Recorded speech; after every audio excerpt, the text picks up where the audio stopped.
Hello students, let's see this question. The bonds present in N2O5 are only ionic, covalent and coordinate, only covalent, covalent and ionic. ठीक है? So अगर मैं इसको देखूं N2O5 को और इसका स्ट्रक्चर बनाने की कोशिश करूं तो इसका स्ट्रक्चर कैसे बन सकता है? आपका देखिए, दोनों नाइट्रोजन ड्रॉ कर लो। ठीक है, नाइट्रोजन की वैलेंस शेल में कितने होते हैं? 5 इलेक्ट्रॉन्स होते हैं। ठीक है, 5 इलेक्ट्रॉन्स ड्रॉ कर लो आप। इस तरीके से कर लिए 5 इलेक्ट्रॉन। ठीक है, और हमारे पास 5 ऑक्सीजन है तो एक ऑक्सीजन को बीच में लगा दो और ऑक्सीजन की वैलेंस शेल में 6 इलेक्ट्रॉन होते हैं।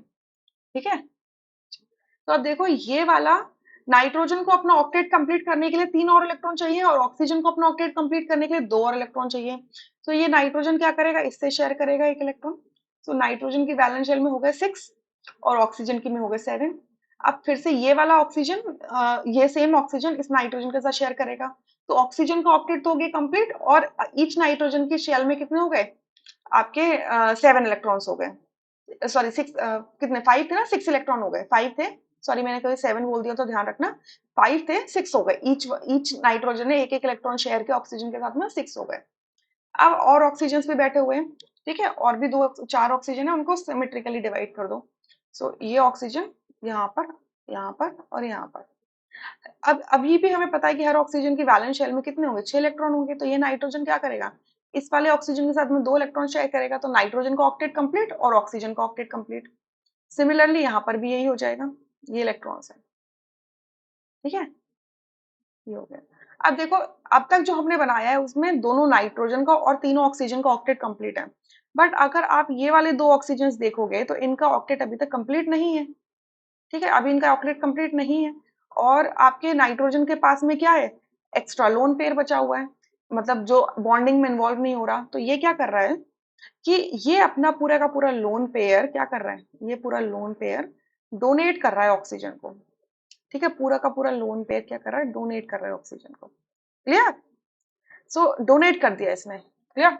तो जब भी शेयरिंग, म्यूचुअल शेयरिंग से दो एटम्स के बीच में जब म्यूचुअल शेयरिंग ऑफ इलेक्ट्रॉन होती है तो उस टाइम पे जो बॉन्ड बनता है उसे हम कोवेलेंट बॉन्ड कहते हैं। लेकिन ऐसा बॉन्ड जिसमें दो एटम्स तो हैं बट म्यूचुअल शेयरिंग नहीं हो रही है, यानी कि एक एटम तो कंप्लीटली डोनर है और एक कंप्लीटली एक्सेप्टर है।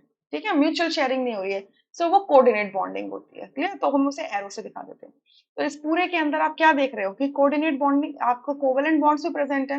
1 2 3 4 5 6 कोवेलेंट बॉन्ड्स हैं एंड 2 कोऑर्डिनेट बॉन्ड है। तो आपका ऑप्शन सेकंड करेक्ट हो जाएगा, बाकी सारे ऑप्शंस क्या हो जाएंगे? इनकरेक्ट हो जाएंगे।